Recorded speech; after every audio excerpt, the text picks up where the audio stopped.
Hollywood Hoop Dreams aren't only made from magic, they also come in the form of original podcasts from the Hoop Ball Network. So if you're the Lakers zooming out, are you tempted to bring back DeMarcus Cousins in the playoffs? And do you disrupt the dynamic at that point if he's healthy enough to play? Join Ethan, JC, and the thriving Lakers community around the world to talk about all things Lakers. The Lakers this season has come to expect of this team is consistent winning. That is something we have not been able to say since I've seen Andrew Bynum in a Lakers uniform. The show is available everywhere pods are found, and you can follow the show on Twitter at HoopBallLakers.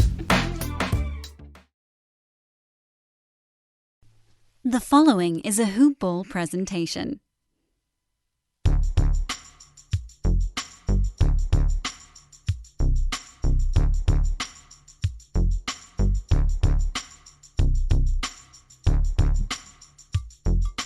Good morning, Hoop Ballers, and welcome to another edition of Hoop Ball DFS Today. This is the September 8th edition, the day after Labor Day, Tuesday. I am your host, Santino Cacone, and I am joined by my main man on the Tuesday slate, Steve. Steve, how you doing? Pretty good, man. How about you? Doing pretty good myself. Had a pretty solid Labor Day weekend.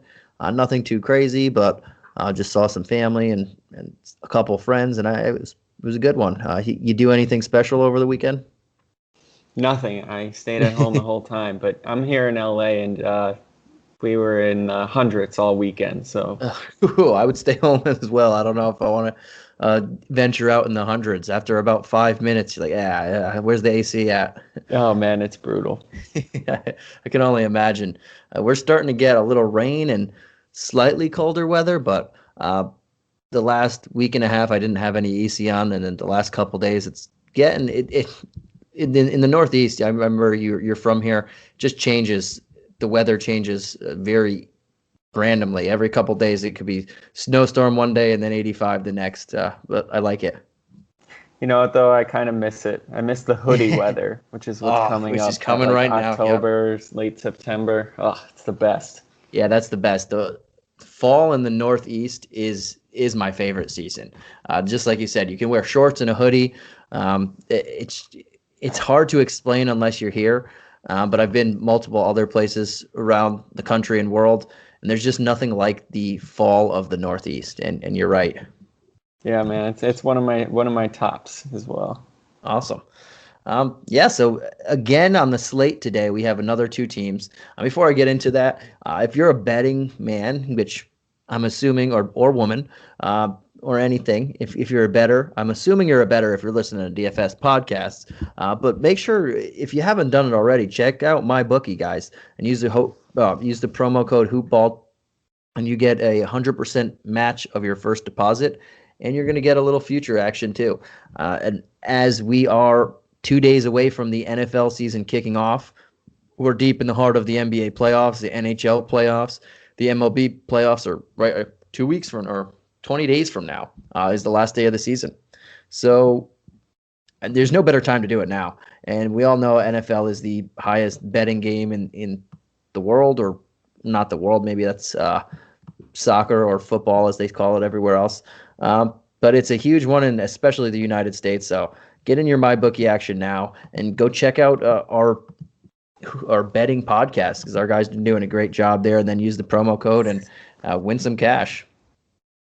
Are you Steve? Are you a guy? Do you like betting outside of DFS? Do you like making regular sports wagers on games and over/unders and all that stuff? Every once in a while, if I'm watching the game with some friends, I'll do it kind of more as like a prop thing. I don't take it all that seriously, but I do get into betting the entire series. I find that the games have a lot of variance, and they're a little bit difficult to figure out. But the series, I usually can do pretty well betting them. Yeah, I like doing the series too. It's because anything, like you said, anything game to game could change, but a series, the better team 99% of the time wins. Plus, what's nice about betting the series is I usually look for like the team that is favored. If they lose game one, their line goes down, and then you can bet on them then, and that's how I've made a little bit of money this year. Nice. Yeah, I like doing that as well in live bets. Whenever you're really high on a team and you see them losing like right when they're losing a little bit, the line goes down, and sometimes you can even get points if they're down like 12 or something. It's just a fun way to do it. I like live betting. I know our guy Dan Bespris loves that too. Oh yeah, he's the guy I would go to. If you need any tips? Awesome. So let's get right into it, man. We took a little bit talking about it, or talking about some stuff. Let's get into this nice 2-game slate, and another 2-game slate. That's all we got. All we got when we're this far in the playoffs. In about a week, we'll probably only have 1-game slates, so it's going to make it very interesting. I don't necessarily like the showdown slates, but it might be all we have. But yeah, let's get into this first game. This is the Heat versus the Bucks. The Bucks took their first game in the series. Yes, it's game 6 or game 5. The Bucks took their first game in the series. I had to repeat it because they were the best team all year, not necessarily in the bubble, but very underwhelming in this series. But the Bucks are +2 in this. The money line is +125 for Milwaukee. The Heat are -145, and the over/under is 217. This game starts at 6:30 p.m. Eastern. Let's hit the Miami Heat first, because technically they are the away team, quote unquote. Who do you like? Let's start with the big guys and move ourselves down, and then we'll find value plays. But we'll stay with everybody that's fairly higher priced on the team, with Bam, Butler, and Dragic, who've all been playing really well lately, and especially in the series and throughout the playoffs. Who do you like out of those three, or where would you be leaning towards? Well, I think we have to start off by saying that all of a sudden Kelly Olynyk, Jay Crowder, and Tyler Hero are all listed as questionable. So who plays and who sits is going to have a pretty big impact on these guys. I guess for our purposes, let's say they're playing for right now. If they're playing for right now, my favorite of the big three guys is Bam. Bam at 8,700. He's just been a little bit more consistent than Butler. Butler's at 8,500, and he's had some good games and then a couple of 30 DK point games. And Butler is always capable of going in there and having an awesome game. But I also feel like he likes to defer to his teammates a lot and kind of pick his spots, which is smart. I'm not knocking him for it at all. But because of that, he's just been a little bit inconsistent. Bam's been averaging 45 DK points a game versus his team, versus the Bucks. His minutes were all the way up to 44 last game, and you and I talk about him all the time, but he can just get it done in so many ways. He's not, too heavily reliant on hitting his shot or getting blocks. He just kind of fills up the stat sheet. I like him a little bit more as a cash play than a tournament play because his upside might be kind of limited, but Bam is my favorite of the three. I think Dragic is a decent play as well, but he's just a little bit too expensive for me. What do you think about those guys? Yeah, and good call. I completely whiffed on the injury report there, but Crowder, Hero, and Olynyk are questionable. Yeah, I think Bam is the best play of the three too, and it's because it's so safe. You mentioned it, and I remember last time I was on here. If you're looking at his stats in these first 4 games, he's just been very consistent. And the worst game that he's had, he fouled out in, and he only played 33 minutes, which is 3 less than the lowest minutes he's played in the other games in this series. And he didn't get double-digit rebounds there because he only played 33. But if you look at all the other games, 19, 17, 16, 12 rebounds.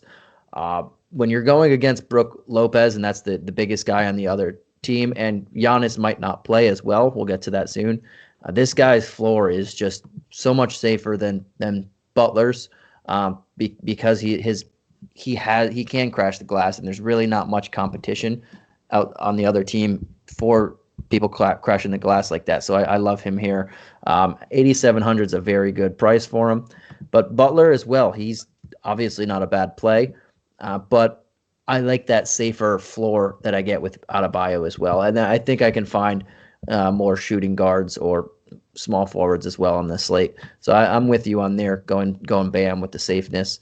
As far as Dragic, 7,200, man, it seems like every single time I come on here and we're talking, his price goes up, and that's because it has. He was 772 the last game. Pretty similar, same price, but 7 before that, 6'9", 6'6". He's just been playing so great that this really isn't a terrible price for him. I think he's going to hit value, and I wouldn't shy away from him just because it's going up again. If you look all throughout the playoffs, his lowest point the entire time is 31.75, so it's a little lower than what you want, but that's his lowest game. So, I mean, he could still bring you back 44, 45 points there and bring back value. If you have the money, if you have some left over, I don't mind playing him over a couple other people. But we'll have to see how we get there. But yeah, I'm not going to totally shy away from him. But if the money's a little tight, then I would rather have Bam than him. Yeah, see, with Dragic, he has been awesome this playoffs. My concern is the last 2 games he's had Eric Bledsoe defense, and he hasn't quite been as efficient as he's been, particularly last game, 1 for 9 from 3. So I guess I'm just looking elsewhere as a points per dollar, just because I am a little concerned about Bledsoe defense on him. That makes sense. The way that I think about it is a little bit differently, actually, but because he shot 5 of 17 and only made 1 of 9 3, and he still put up 35 points and pretty much hit value there, I think there's still room for improvement because his shot was so off. If he makes another 1 or 2 threes right there, you're sitting over 40 points there. So yeah, good point. Pretty similar. If he has another off night because of the defense, then whatever. But I mean, he still brought pretty much value on it with the bad shooting night. So that's why I don't mind playing him there. Cool. Good point. Yeah. So how about these other guys? We mentioned, you mentioned it, Crowder, Hero, Olynyk, all questionable. We're going to assume most of them are going to play. They didn't look like they were questionable last game. But how about those guys? And then we have Duncan, Iguodala, even I guess Jones and Nunn. Is there anybody here that you're really leaning towards for some value? Yeah, I'll be looking at Duncan Robinson a bit at 4,500. I'm pretty surprised that Duncan Robinson has been able to hold up somewhat defensively in the playoffs. I thought he was like one of those guys that would, get to the playoffs and then just get hunted and wouldn't be able to stay on the floor. But, he's been holding up okay. Spoelstra had enough confidence to play him 39 minutes last game. This guy really just opens up the offense for the Heat with his, he's just a knockdown shooter. He always comes with a level of risk because his value is so reliant on his ability to hit shots. But at 4,500, he's 4,700. Sorry, I had that wrong. But at 4,700, I think he should be able to hit value at that price. If you need someone to fill out your lineup, I like him. Yeah. That's it for those guys, though. I'm a little worried about Crowder. I think his price is a little high. I think if you see that Crowder and Hero are ruled out, maybe you do want to look at Iguodala or Nunn, but only then. Yeah, I like that. Robinson's been pretty solid this entire playoffs, and he's going to be considered one of the best 3-point shooters in the game, probably by next year or the year after, because this guy really can shoot. I do like me some Jay Crowder in this if he plays. The price tag really is kind of a bummer because a couple games ago when he was in the mid 4K range, he was great value. Now his upside is kind of capped. I can see him getting another 30-point game, another 32, 33-point game, very well within reach. He has been guarding a lot of Brook Lopez when Giannis was out there. And again, as I mentioned with Bam, he can get some rebounds because that 7-foot guy on the other side doesn't really crash the boards. It's a good matchup for him. But the upside there is not the greatest. But I think he could hit value with 30 points, so I don't mind playing him. But you're not going to get a fire, the little fire symbol with him, I don't think. Yeah, I guess it's happened a few games in a row. I just don't believe him as a shooter. I just think that's Yeah. going to regress. But it's happening. So And I agree with that because he's made 15 of 35 the last 3 games. But the fact that he's been taking double-digit threes and they're letting him shoot, and he's the last game he's only taken one shot that hasn't been a three-pointer, or the last 3 games combined, one shot that hasn't been a three. And if we do all 4 games, 2 shots that haven't been from 3. If you're going to take shots and they're going to leave him open, I guess that's the shots you want. yeah, they're giving it to him. He's got the green light too. So Exactly. But I do like your call with if those 2 guys don't play, Crowder and Hero, then we're going to have to see a bigger dose of Iguodala and maybe some more Derek Jones Jr. too. I would lean Iguodala because he's more versatile and they would need more of his facilitating and whatnot. So I do like that if we find out that Crowder and Hero aren't playing, that's a good pivot. And he's only 3,400. It's not every day you're going to find someone under 4K that could be playing near 30 minutes. yeah, usually not. This slate actually has a couple. This is the first playoff slate that I found a few guys under 4 that I'm okay with. But we'll talk about them. And I agree. And there is a few, and it's mostly injury related, not fully when they're not injured, I guess I would say, which on a 2-game slate it's hard to find. But yeah, let's flip on over to the Bucks and see if you have any of those guys that I think you might have. The first one here is we have Giannis questionable for this game. I'm not sure. He missed most of last game. He only played 11 minutes. He got off the floor with that ankle injury. He didn't come back. They say I heard he was in a boot. Maybe I'm making that up, but I heard he was in a boot in the locker room. First off, let's start. Do you think he plays? And if he plays, do you have any interest at 11-1? I don't think he plays. Similar to you, I've just heard that he can't even jump off of this foot. This is a franchise player, and they are down, 3-1. It doesn't seem like a wise risk. I imagine Giannis is going to want to play. He's that type of guy that he's really going to want to try and push it. I just frankly don't see it. And even if he does play, I'm not paying $11,000 for him. I'm just too concerned about the health. Yeah, I'm with you, and it's not fully the health. It's also the matchup. I know he put up 60 DK points the game before that, and he only shot 33% from the field, 0 of 7 from 3. So he has upside to do better. It's just this is a tough matchup for him. Derek Jones Jr. and Bam, and I started with Derek Jones Jr. and he guards him a little bit, but those 2 guys, they have been 2 of the best defensive players one-on-one against Giannis this season, and especially Bam because he's the primary defender on him. He's starting to get more of the recognition from fans that may have not known who he was before this, but he's starting to get more net recognition, well-deserved. But this is a tough matchup for him anyway, and then you put that he's limited, and then that there's 3 other big superstars also on this slate. It's kind of hard for me to pay up the top dollar for a Giannis pretty much when you don't know if he's fully going to play. To me, I'm not going to play too much of him as well. And I'm assuming we're going to be on the same page with this one, but we'll go to the other 3 big guys in this lineup.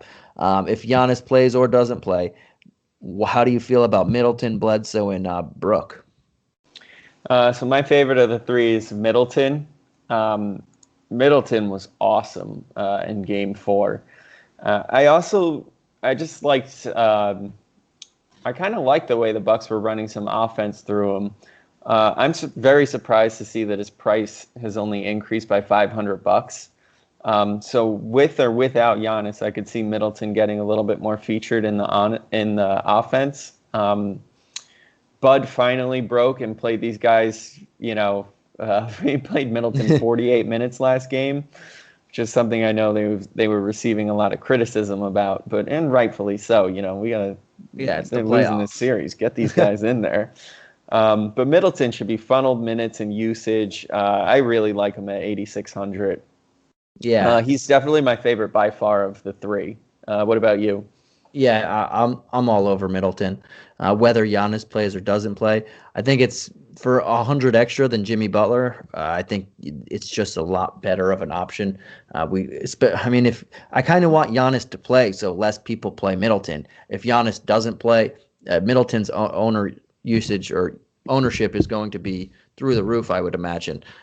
If he plays, I maybe some people pivot off of him, but I still think. Oop, I hit my mic. My bad. I still think that he's going to get funneled that usage if he plays, and they're going to try and run the more of the offense through him because it was so successful at the end of last game, and they did win their first game in this series, and he's been playing great, and he's actually has 8, 7, and 8 assists the last 3 games, so he's getting more of the offense and running through him. But at 8,600, that's a awesome price for him, and he showed 28 shot attempts last game without Giannis.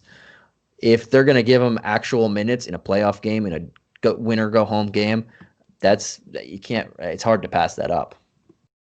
Yeah. Do you have any interest in Brook or Bledsoe? If Giannis doesn't play, I'll have some interest in Bledsoe because at 62, he can beat that price.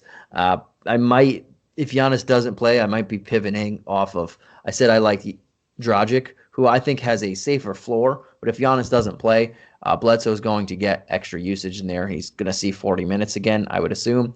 And for 1,000 cheaper, I like that better just because I know that a big usage monster in Giannis is not on the floor. As far as Brook Lopez, 6K, I don't see huge upside in a big return from him. I can't see him getting to 40 points.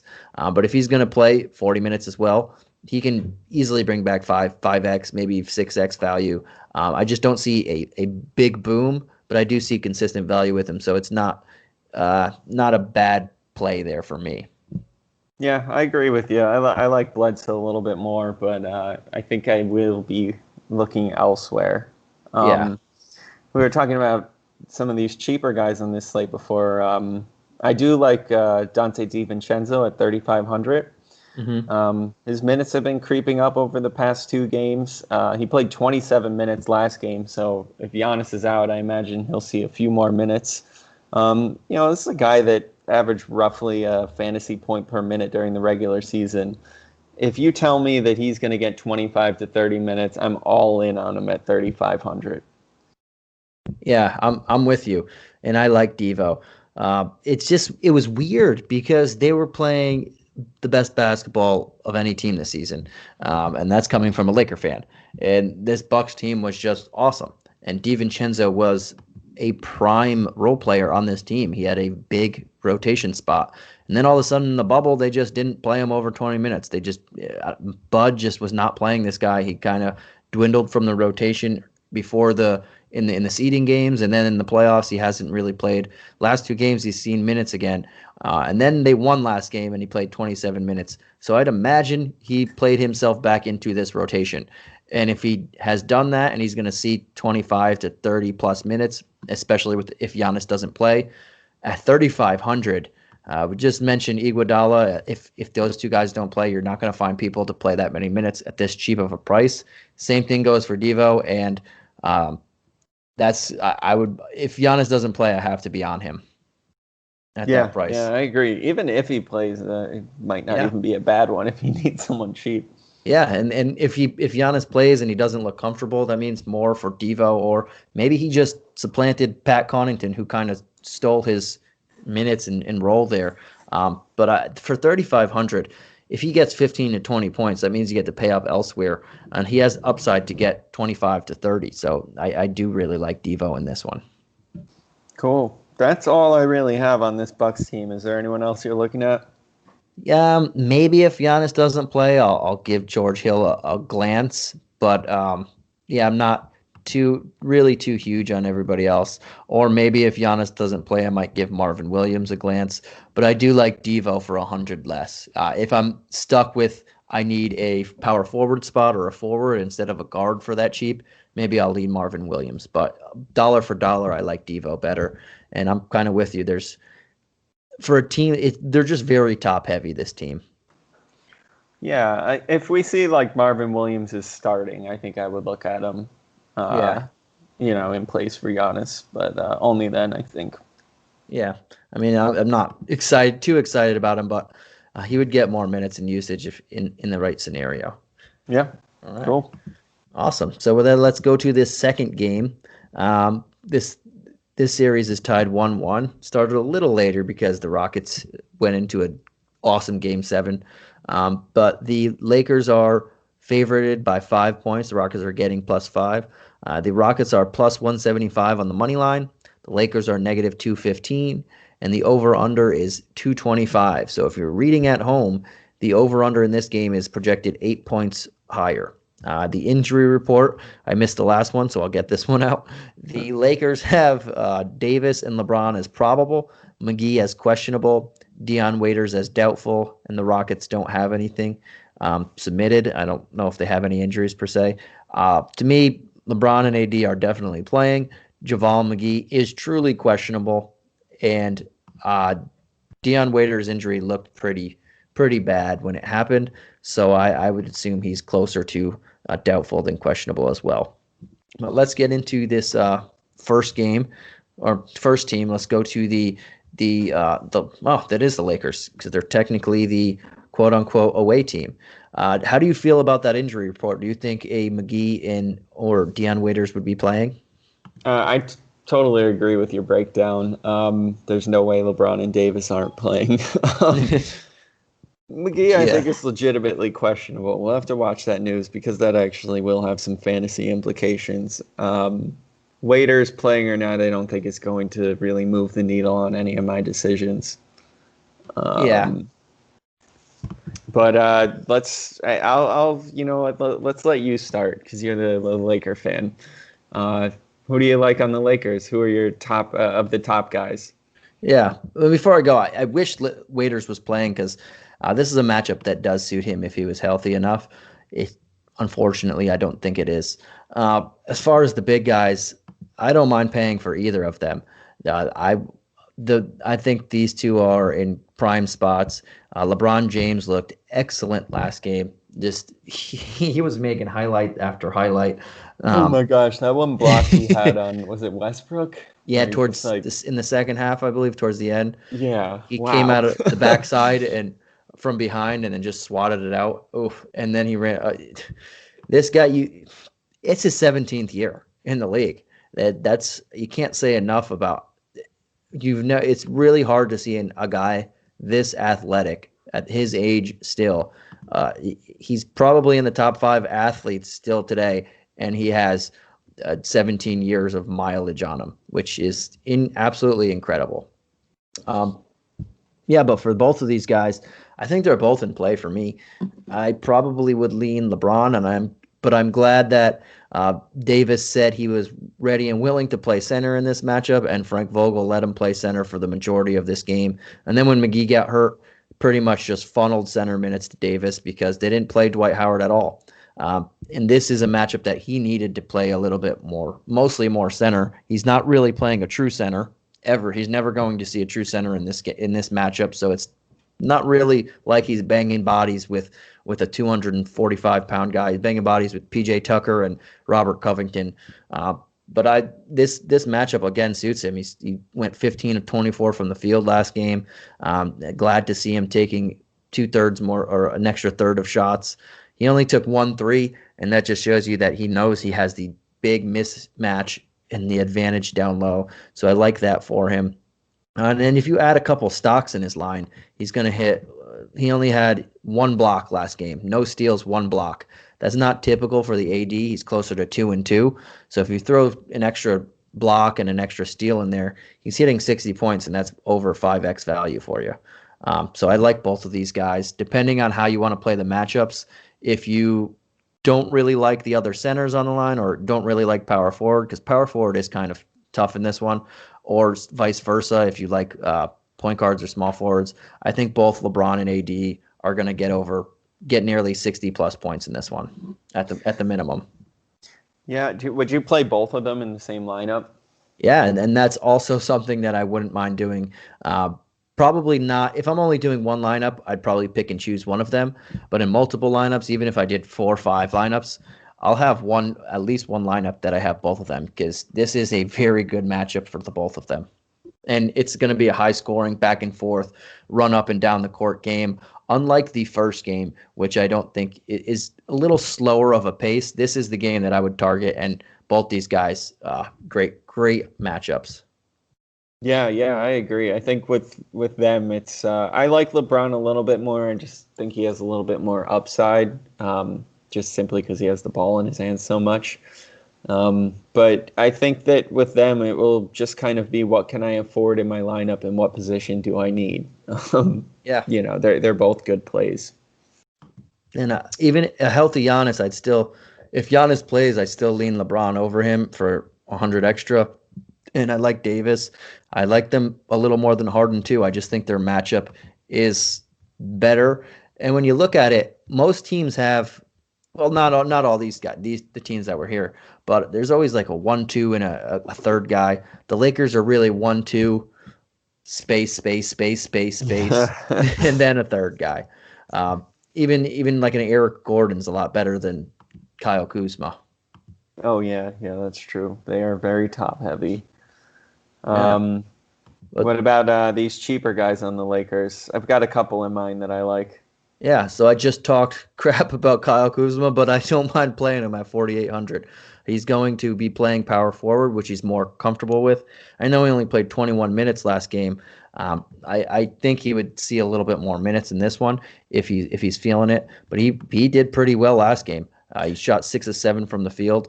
He didn't settle for threes. He took it to the rim and found a shot. So I like that. Another guy who has pretty good value and is playing a ton of minutes, Rajon Rondo. He played 29 in the last game. Frank Vogel didn't want to get him that high in minutes. He took him out, and then the Rockets kind of went on a small mini run, and a couple minutes later, Rondo came back into the game to close it. I think he's going to play over 30 minutes this game, and at 3,900, he is in a great spot, and they're leaving him open, which a lot of teams do. So he's going to have open shots if he hits a couple of them. I know he's only 3 of 10 from 3 the last 2 games, but they're leaving him open. If he hits a couple of them, he's going to bring back a lot of really good value. Alex Caruso too. Sorry. No. Yeah, I think Rondo is caught up, so you go on it. I think Rondo is like the best play on the slate. He was a plus 28 last game, and that's amazing to me. I thought these Rocket guards would just kind of eat him up defensively, but he's been playing really well, and he's been making these incredible passes and running the offense well. He's really impressive, to be honest. That last game. Yeah, but go ahead. Go ahead. I tried to hijack your team from you. I'll let you. Oh no.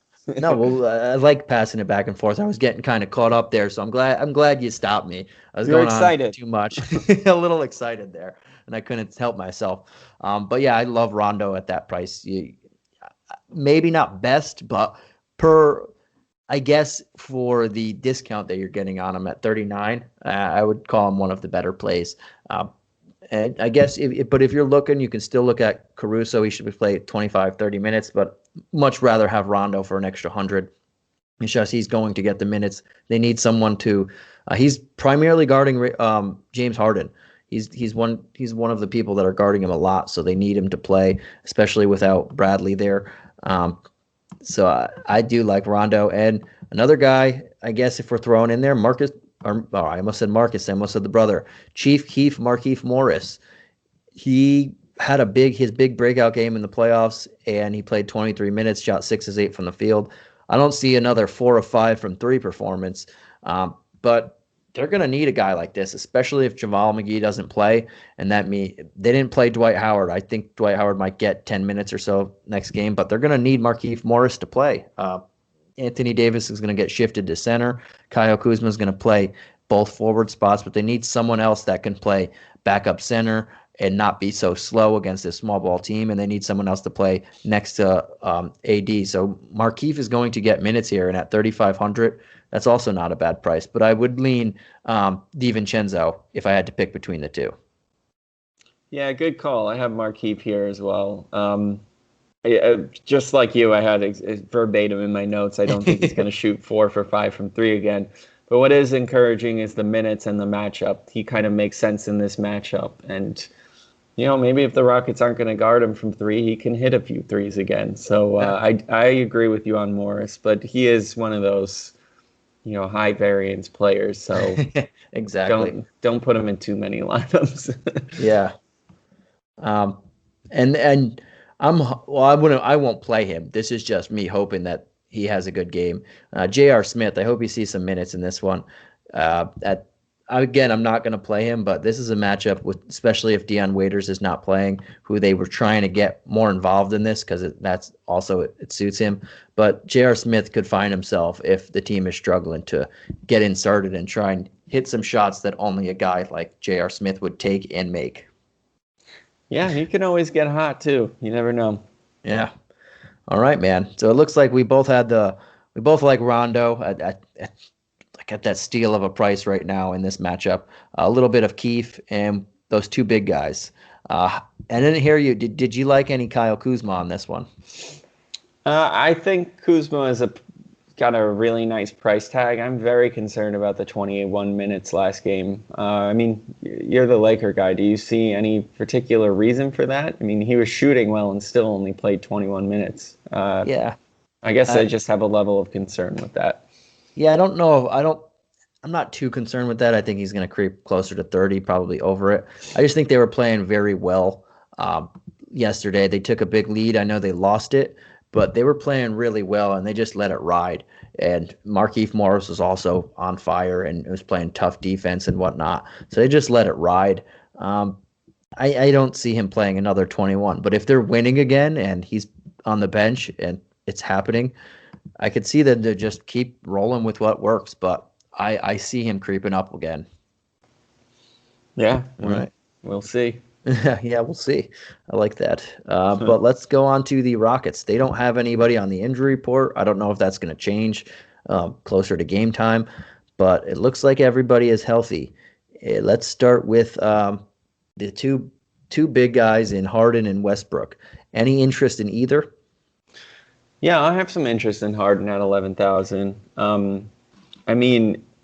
Harden's been playing really well against the Lakers. He's been efficient. And last game he was a +8 in the game that they lost by 8. I actually could see the Rockets funneling a little bit more usage to him. Westbrook's been horrible. I don't know if it's the injury or I guess it's the injury. Maybe he's having a little bit of trouble coming back, but he's been so bad. Let me see. Was it last game? I don't have it in front of me, but he was negative somewhere over 10, and Harden was +8. And that's literally like Westbrook's job is to keep the offense afloat while Harden's out of the game, and he just couldn't do it. So I like the Rockets to maybe funnel a little bit more usage to Harden. I know he hasn't quite been at that $11,000 price tag, but we both know this guy can go off for 70 or 80 DK points any day. So I think it's a worthwhile shot this time. What do you think about Harden? Yeah, so it's weird because the last 4 games he hasn't hit 55, so he hasn't hit even slightly under 5x value. But Harden can go off at a moment's notice. So, and then this is a pretty good matchup for him. Rondo is giving him some trouble. So I don't know if I'm totally on the Harden. I'm not going to avoid him if I'm doing multiple lineups. But if I'm to do 1 to 2, I would lean towards the Laker guys with a little bit of. LeBron's only 200 more, and then AD's a couple hundred less. So I would lean towards them, but I'm not going to totally fade Harden if I'm doing even a couple lineups.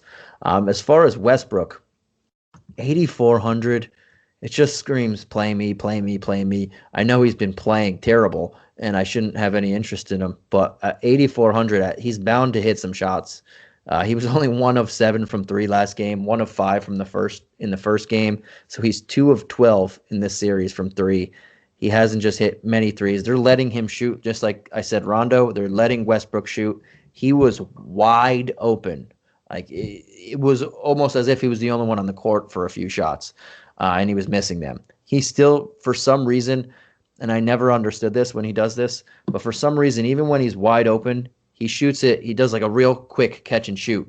He could a couple of the shots last night or the other night, he could have gathered, took his time, and shot, and had a coffee, had a bagel as with it, and then taken the shot. But he still rushes it sometimes. Maybe he changes it this time. But 4 of 15, that's very hard. In a matchup like this, he's not getting Russell, or he's not getting, I almost said Russell Westbrook. He's not getting Westbrook guarding him. No, he's not getting Russell Westbrook defense. Right? He's not getting, Rondo's really not guarding him much. He is guarding him, but he's mainly more on Harden. Westbrook has to play more controlled. I don't know if it's the pressure. I don't know what it is, but 12 turnovers the last 2 games is unacceptable. 10 points. He had more rebounds than points. I can't see that again. If you're telling me all he needs to do is score 42 DK points to hit value, I'm on board with that. And I think he's a better play than Jimmy Butler. Yeah, I agree with your logic. I guess it's never going to happen, but like it really seems like the smart thing for the Rockets to do would be to play him like 20 minutes if he plays like that again. Yeah. He was a negative 14. I pulled it up last game, and it really looked even worse than that. Yeah, it really did. And I know there's not really, I can't pull up any stats of why he should. I like him. It's just that price tag is so low that he's going to have a good. I would assume he's too talented not to have a good game at some point. At 84, I'll buy. I'd rather be early than late on his big game, I guess. Yeah. I guess I don't share your optimism for him, but we'll see. I totally understand it. He's the way he's played since he's come back. I shouldn't be optimistic about it, but I do like him as a player. I know Mike said he's one of my favorite players last time we're on, and he is, and that's probably where the bias comes in. But the older that Westbrook gets, his game is not meant to be a longevity type of game. He relies too much on athleticism and he gets hurt a lot. But this guy, he has a good matchup, 8,400. Even in a terrible 4 of 15 shooting, 7 turnovers, he still put up 35 DK points. So there's a lot of room to bring back value here. Yeah, cool. I agree though. He would be worth throwing in some lineups just to see what happens. Like you said, there's lots of room to go up. So yeah. But how about everybody else? Do you have any interest in Covington, Gordon, Tucker, Green, House? I like Robert Covington the best out of all those guys. We seem to talk about Covington every single time we have a podcast. Yeah, I feel like he just kind of always sits around, that 6,500 mark, and he's just always capable of having a big game. PJ Tucker the Rockets got killed last game in the Jeff Green minutes. He was negative 26. They really need Covington and Tucker to play as many minutes as possible. Because of that, Covington's going to hit some threes. He's going to get steals. He's going to get blocks. He's just always capable of those 40-plus point DK point nights when things line up right. I can't really think of a rhyme or reason, like why he has those nights when he does, but he's just always capable of it. And I also think he has a relatively safe floor at 6,500. So I like Covington. What about you? Yeah, I don't mind me some Covington as well. The only thing I see that scares me a little bit about him in this series is he's either guarding LeBron or he's guarding AD, and mostly AD. Those are 2 big dudes, and those are 2 dudes that are trying to punish him when they're driving or down low. So that's the one thing that I have on him, that it's harder for him to get more blocks and steals. Oh, and he had a clean block on LeBron the other game or last game, and they called it a foul. So we'll see if that happens more. But that's his defensive. They need him more on the defensive end than just going out and shooting a bunch of open threes, which he's not really finding in this series. But again, 6,500. That's not a bad price tag for him. Even if he could still get you 20, 25, or 27, which is just undervalue, is probably his floor. So he's kind of safe over here. So I don't mind him as well. And it was a couple games ago he was under 6K, and I loved it. Yeah. And outside of Covington, I might have myself a little bit of House. House is only 4,100. He put up 24 DK points last game. He certainly comes with a level of risk, but I thought the Rockets were best when they had House on LeBron, Tucker on AD, and Covington more of like a freelance help defender, because Covington's good in that role. He's not really good as your primary defender. I think like LeBron will just kind of eat that guy for breakfast. He's too small for him. That being said, Covington's great at helping. So if we can see House's minutes continue to creep up, he should be able to hit value at 4,100. Yeah, and I don't mind me some House either. I think he's pretty solid, and it's a good price, only 4,100. I also like me a little bit of PJ Tucker in this. They need somebody to get some rebounds and guard, try and guard AD. And if he's banging more with AD, who likes to sometimes wander around the perimeter more, if he's banging more in AD and AD's playing center for the majority of games, that means less of massive Dwight Howard and less of massive JaVale McGee, who might not even play. So I like him a little bit better if especially if McGee doesn't play and AD is playing center or even starting at center. So I like a little Tucker there at 49. And yeah, you mentioned House. I think that's a really good price for him. Cool. All right, that's all I've got with them. Yeah, me too. Yeah, before we go, I do want to ask you one question. Oh, I think you might have already answered it, but I'm gonna ask you it again. Any price, any player, who is your favorite play of the night? I'm sorry, I put you on the spot here. You can take a second, but if you had to pick, I'll continue to talk. I'll give you a couple seconds while you're thinking about it. But if you had to pick anybody, it could be position eligibility wise. It could be a top player that you just think is a lock. Could be a mid-range price guy, or it could be a cheap value play that you don't want to go out of your lineups with. But what's the one guy that you'll see yourself playing pretty much everything you do? You know, I said it before. I think it's Rondo. 3,900. Even if he gets, I think the low end of what he gets is like 23, 24 minutes. I think he can smash value at that. It's just a very safe, inexpensive guy, and he's going to allow me to, get all sorts of other players in my lineups that I want. So I think it's Rondo. What about you? Yeah, and then that's a great price and a great player. And I had a feeling you were going to throw out Rondo there again, because you did say, yeah, he's one of my favorite plays of the night. I also really like him as well. We'll see. If Giannis doesn't play, I think for me it's got to be Middleton in pretty much all my lineups, which is unfortunate. Or even with Giannis, I kind of just want Giannis to play just so people don't have the same idea as me. But I'm probably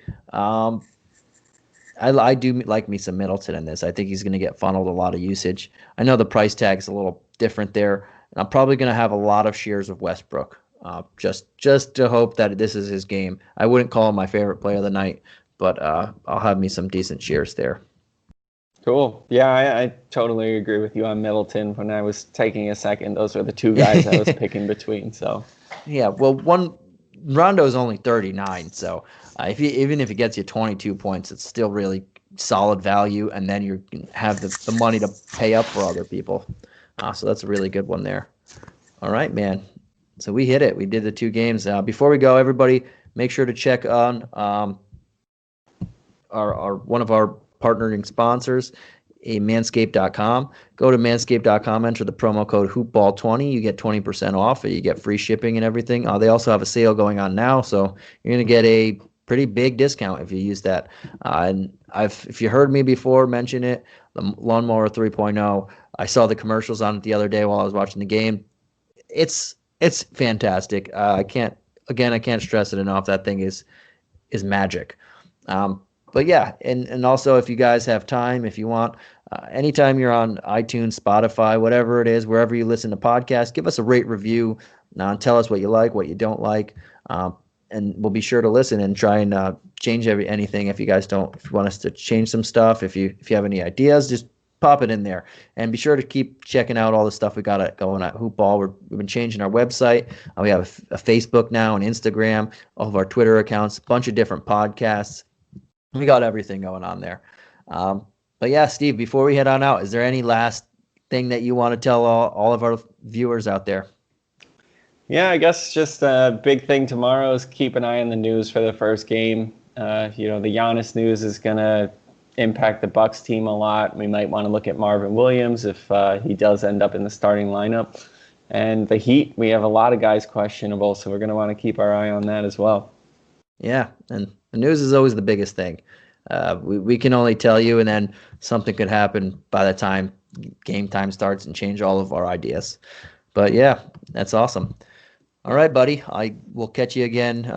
You'll catch us two again next Monday or next Tuesday as usual. Tomorrow it would be myself and Mike on. And oh yeah, guys, if you're more of a reader, I know you probably won't be listening this far, but if you want a quick breakdown as well, Steve's doing our layup line tonight. And I always love when he does the layup lines, but keep an eye out for that. Everything's free right now, so enjoy yourself that way as well. But on behalf of myself, Steve, and everyone here at Hoop Ball, thank you guys for joining us for another edition of Hoop Ball DFS today, and we'll catch you tomorrow. Cool. Thanks, guys.